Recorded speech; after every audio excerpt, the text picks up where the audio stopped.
Now, after what was an incredibly heavy quarterback draft class that just left, well, that means there's some new guys in big-time spots that'll be starting for the first time ever. So we decided to rank our top 5 new starting quarterbacks. Now, before we get too deep into this, and you can see my graphic on the screen, I do want to set a few parameters. This is not, hey, you were a starter at one school and then transferred to another school and are starting now. So Dylan Gabriel, for example, started at Oklahoma, goes to Oregon, and now he's going to be a starter. These are guys that have never started the season as the quarterback. So if you played in the bowl game last year and you started, you're eligible to be on this list. So I want to set a couple parameters, but here are mine, and we want to know yours. Hit that subscribe button, hit that like button, all those buttons, whatever. Number 1, and I think this is going to be unanimous amongst all of us, Garrett Nussmeier at LSU. For obvious reasons. He has a bunch of experience, but he's never been the guy going in to the year. We know Jaden Daniels was just taken number 3 overall. So Garrett, a lot of experience, a lot of talent. This LSU offense, I think they're going to be explosive again in a little bit of a different way. It's too much to ask them to recreate what happened last year with, Brian Thomas and Malik Neighbors and obviously Jaden at quarterback. But give me Garrett Nussmeier as my number one new starter. Number 2. All right, young guy, Nico Iamaleava at Tennessee.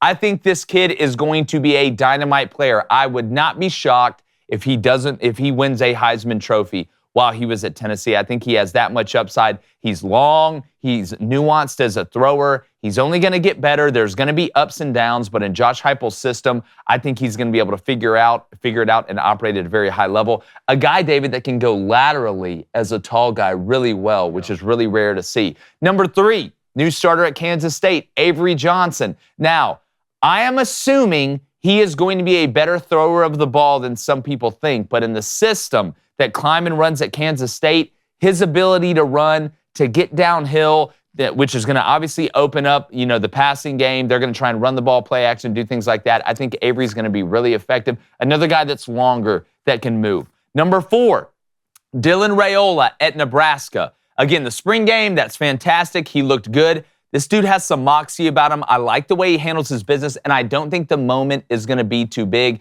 He's a guy I think Nebraska fans are going to look back on 10, 12 years from now and be like, this is when the turnaround started. Not saying they're going to go on some dynastical run, but I think they're going to get out of the cellar, and this is Matt Rule's kind of catalyst to get there. He's a little bit goofy in the way he goes about things, which makes him tough to defend. He can make all the throws off platform, in the pocket, outside the pocket. There will be ups and downs, but I'm excited to watch him. And then number 5, and I think this is the most underrated new starter. He just got named the starter by Shane Beamer.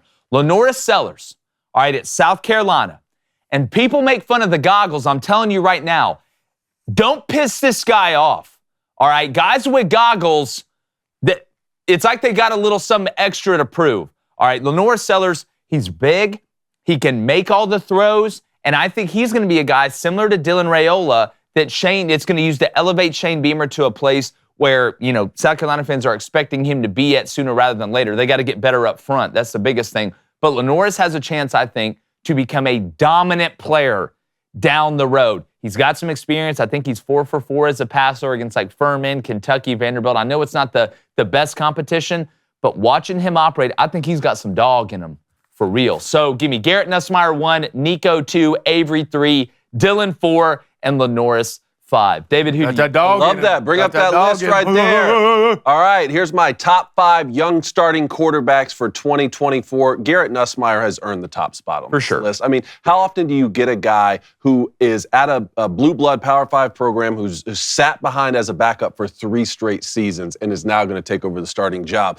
That used to be the standard. Now that's kind of the anomaly. Plenty of game experience. He's played in 17 games, filled in big moments as well. And just keep in mind, like Jaden Daniels, I thought was a really good quarterback at Arizona State. I didn't think he'd come over to LSU and do the things he did last year. Joe Burrow in 2018, really good quarterback. Look what he did in 2019. Garrett Nussmeier is at a place where you can break through and there really is no ceiling when you're the starting quarterback with the type of weapons they have at LSU. Then after that, it's more young guys for me. And keep in mind here, I want everyone listening to understand, it's not just about the skill sets that these quarterbacks bring, but also the systems that they're in, the coaches they're going to be playing for, how they're going to get get developed. So number 2, I do have Nico Iamaleava as well at Tennessee. I think he has an opportunity to shine in Josh Heupel's system. We got a little sample size in the bowl game this past year. He can run it. He can throw it. I don't think he's going to come in and look like Cam Newton this next season, but he has all the potential to really have a breakout starting campaign here. Number 3 for me, Aiden Childs coming over. This was the number 2 most sought after quarterback in the portal after Cam Ward this past season. Follows Jonathan Smith over to Michigan State from Oregon State.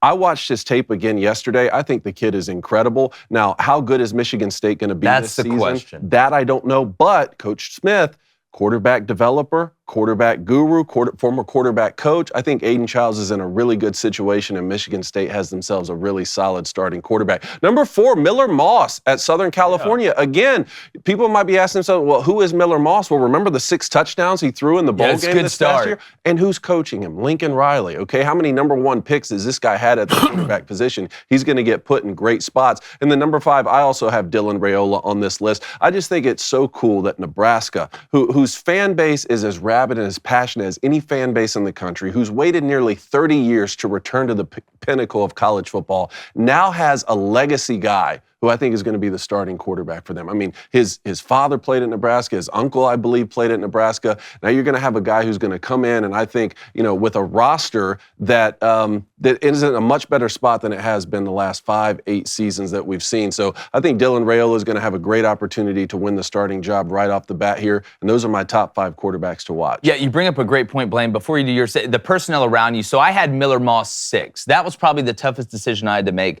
Was Lenoris, Sellers, or Miller Moss. I'm interested to see Miller going into this year. He kind of reminds me a little bit of Stetson Bennett with the way that he's built. He's not the biggest guy, kind of a little bit underrated as a runner. It was hard for me not to put him on there. And then, you have Aiden. I had Aiden 7 as well. Michigan State around him. Where'd you have Jackson Arnold? Say it again. I had Jackson Arnold 8. I had Jackson Arnold. I had Malik Murphy 6. Yeah, it's, again, Malik Murphy at Duke. That's another interesting one. Blaine, what do you got? Mine, Jackson Arnold, was at 6, but it's going to sound like I'm beating a dead horse here, but a lot of similarities with both of our lists. Obviously, I don't know how you don't pick the Nuss Bus as your first option. You see what he has from an arm talent. I love his awareness in the pocket. He can run, but he's obviously not Jane Daniels, but they're going to, new coordinator, new receivers, it's not going to help him as a quarterback, but I do think he's going to fall in there and be okay. And this guy right here, I'm telling you, all right, I know the bowl game they played against was Iowa. They won 35-0. But if you watch a guy and who right now, probably the biggest spark, can drop the gaudiest numbers, I think it's Nico. I think it is too. From a height standpoint, he's a big kid, has a big arm. Question about passing coming in, but the Iowa game kind of calmed it down for me a little bit on that. He's going to make mistakes. I know that, but he can run. He can throw it. And Josh Heupel, I'm telling you, Josh Heupel knows how to get quarterbacks to the right place. I think they won 10 games last year, and I can't believe it because Joe Milton's garbage.